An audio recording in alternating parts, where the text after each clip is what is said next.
So this last video on system of equation is just going to be a look at when should I use which method. So far we've spent a lot of time first talking about substitution, moving on to elimination, and then finally doing elimination with multiplication.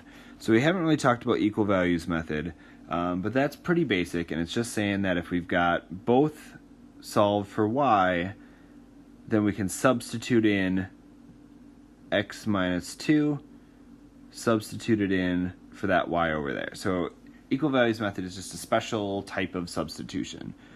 So that for this equation, then we'd get x minus 2 is equal to negative 2x plus 1. And then solving it from there, just like substitution, solving for x, plugging it back in, figuring out what it is. So when we're looking at these four different methods, it really basically matters what we start out with. So if we start out with both of our equations where it's solved for the same letter, so y equals, then that equal values method is going to be the best. Okay. If one of our equations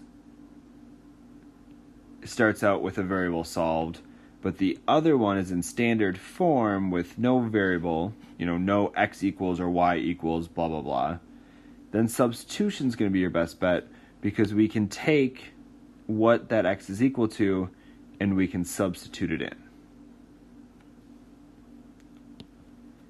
If we've got both equations where neither one is solved for a variable, okay, no x equals, no y equals, then elimination is going to be best.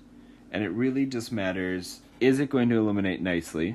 Here I see a positive 2y and a negative 2y, so that's going to eliminate without any multiplication. Here I see a 2x and a 3x, that's not going to eliminate nicely. A negative 5 and a positive 2, that's not going to eliminate nicely, so therefore I'm going to have to do multiplication.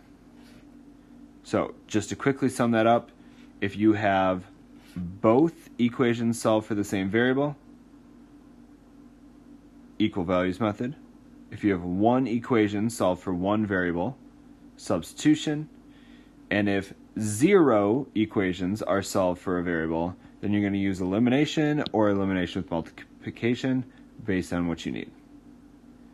Alright, let me erase all of this real quick. Okay, remember, you can go backwards in the video if you'd like that back. And I'm going to write some problems down on here, and I just want you to tell me what would be the best method to do. Alright, so take a look at these four systems of equations and see if you can figure out what would be the best method to solve. So go ahead and enter those questions. We'll call this System A, System B, System C, and D. So tell me which one's going to be the best method for A, B, C, and D.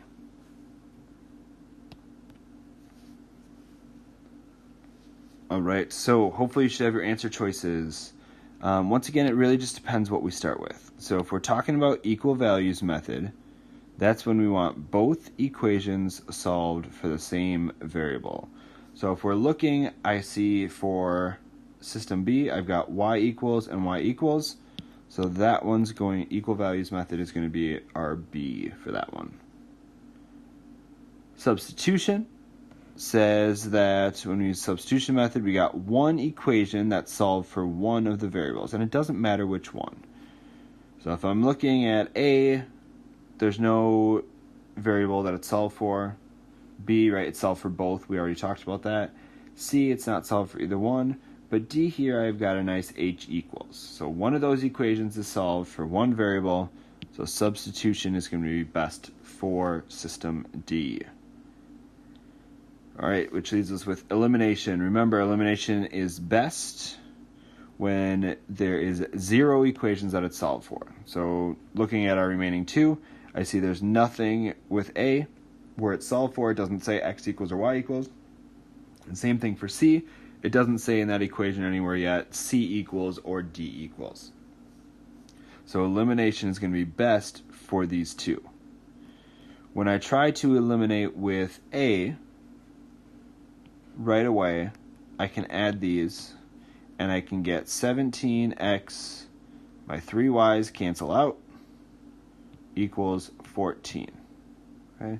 Where if I add c together, I'm going to get 6c plus 5d minus 2d is going to be a 3d equals 149. So you can see that in System A, elimination is going to work great.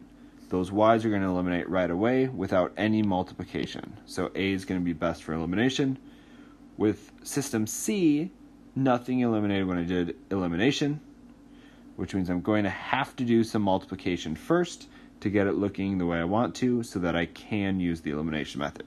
So C is going to be best for that.